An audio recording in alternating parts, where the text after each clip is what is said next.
wanted to, no, not my favorite person, but I wanted to clarify what Vivek Ramaswamy said. He said, this is not about an innate American IQ deficit. He's not saying Americans aren't as bright. He's saying that there are so many people around the globe who are prioritizing fields that we just do not encourage our kids and especially our young girls to get into. And we need to. We need more women in STEM because that is the future. All jobs are shifting. They're shifting to AI. They're shifting to technology. I'm just going to say, Vivek, that's what you should have said, because what came out and the way that I took it, because I heard it when they first said it, and I was a little annoyed with them, because, listen, you painted us with one brush. Don't do that. It is not a cultural thing, because not everybody prioritizes that. People who don't have access to the kinds of jobs that they want to have, their priority is to figure out, how do I find the best job I can get?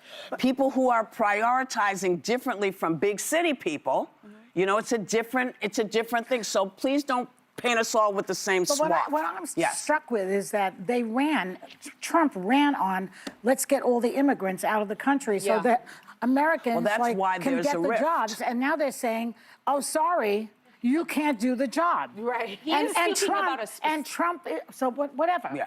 I know it's specific. Well, that's why the divide is there. Yeah, but the lie was that we're going to get rid of the immigrants so that you will have more jobs. The and now they're saying you it's can't. A little and more remember complex when Trump said he loves the poorly educated. Well, give the poorly educated the jobs then. It's a little more broad than that, because it's been a long-held Republican position that we support high-skilled labor coming into the U.S., but we think that we want to prioritize American jobs. If you keep the Silicon Valleys and these rising emerging technology industries building out their companies here, that is more jobs for Americans. Down the road, but that sometimes means you need engineers from elsewhere coming in. Why can't in the national defense space. I think they should fix what they pay them. I think equalize the pay. It should not be you have an American worker and someone coming in on a visa and you can get them to work for less. I don't agree with that. But if you are bringing in the best and most qualified, I agree they should come from anywhere. But you can't legislate how much people are going to make. I just don't understand the notion that we cannot educate our communities enough to qualify for You can do both at the same jobs. time. That's a massive overhaul. We score so low across this globe for 1,000 reasons. We don't pay teachers. We don't have supplies. We don't have school buildings. Fix that. Agreed, but you have to do both at the same time, because the country, the world is moving. There's also a national security imperative, not to make it like too highfalutin, but that is the biggest thing. We want to be able to compete with China now. We can't wait till 20 years from now to fix our education system. You know, we've been saying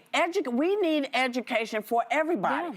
And when free you're education. picking and choosing who gets educated in this country, how well they get educated, there's a problem. Because if you're not looking at your schools as one big group of education, if you're not going to do that and you're going to say, no, we're not going to give money over here, or we're going to give money over here, then you have a problem.